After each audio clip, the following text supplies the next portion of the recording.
Yeah, right after the game on Sunday, I got up and I went out and did something all day. Didn't want to stay in the house. It was my day off work. And obviously, I wanted just to do something fun and outdoorsy. The weather's getting a lot warmer in Vancouver. And I wanted to just basically, like I say, go out. I got up early for this game, and I saw that team lineup and I was buzzing for it. And then at the end of the game, I had a sour taste in my mouth and I felt pissed, frustrated. Just like that, you know what I'm saying? Just so vented up. It finished West Ham United 1, Aston Villa 1 at London Stadium. Villa's going to think that they got away with that. Really, West Ham's going to feel robbed. It was basically VAR 3, West Ham 1 in that sense. If you had the other goal, it's a 4-1 loss technically. I get that probably the decisions shouldn't have stood. Or even the decisions had a case for being correct. But that's not the point. The point is how incredibly flawed and, incompetent this is. It's not just an automatic computer making these decisions. There are actual human beings working the machines and looking at all these angles. And I just want to say something very quickly while it's in my head.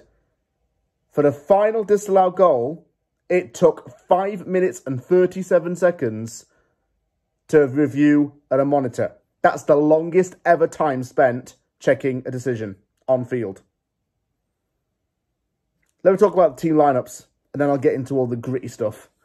Areola back in goal, Emerson back as left back with Sofal as right back, Zuma and Dinos as the centre backs, Alvarez as DM, Souček pairing him, Bowen Kuda's Paquetá, Antonio back up top.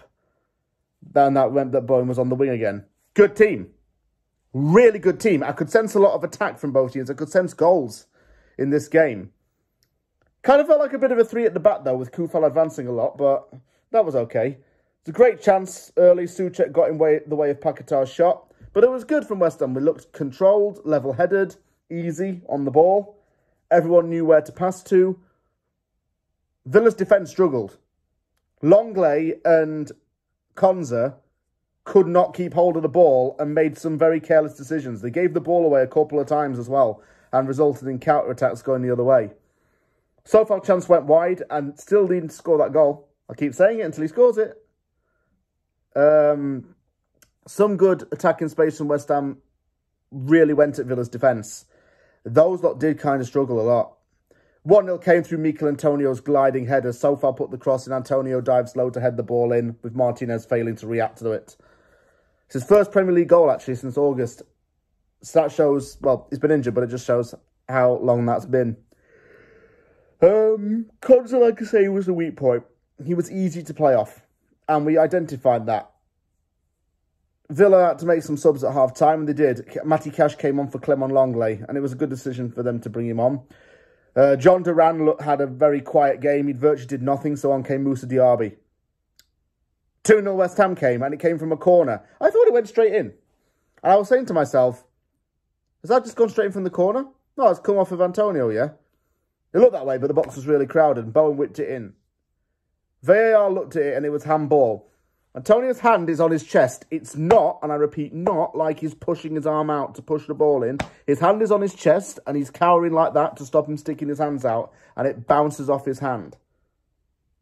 I understand the basic fundamentals of the rule, but that in itself is nonsensical because he's not making any intent to handball on purpose, and the goal was disallowed. Villa could get the ball in the final third, and they didn't make it worthwhile. Bailey fired a shot off target. Then some weird substitutions came from West Ham, and these made no sense. Why take off Mikel Antonio and throw on Ben Johnson when Antonio was having a great game? It didn't make sense to do that. If anything, taking Antonio off for Danny Ings would have been okay. Better sub. Areola then had to put off a big save. 1-1 came through Nicola Zaniolo. It had been coming, and that was frustrating because Villa had been knocking at the door, and then when it came, just sat back too much. Paquetá on for JP. Cresswell off for Emerson. Slowed us right down with that. Maybe Jones or Prowse was brought on for his set-piece abilities. Not sure. Ward-Prowse actually nearly did score because he fired a first-time shot and Matty Cash blocked it in the box. Really? Really, really close from him. Then, this is where it gets bad. The 2-1 late winner. Spit of a scramble. It's put over the line of the goalmouth scramble. It's either Mavropanos or Suchek that get it in. They're jumping in the air, celebrating. Was it over the line? Definitely. Offside? No. Check for handball. Suchek's going down. He like flaps his arm. It's not, again, it's not on purpose. Flaps the ball, bounces off his arm. He's kind of going down. Referee does that. He's going to go and look at the monitor. 5 minutes spent at the monitor. Them trying to come up with every feasible excuse to deny this goal. And it wasn't given. Whole stadium was booing like mad at full time. Moyes is dumbfounded and doesn't know how to answer the questions about it.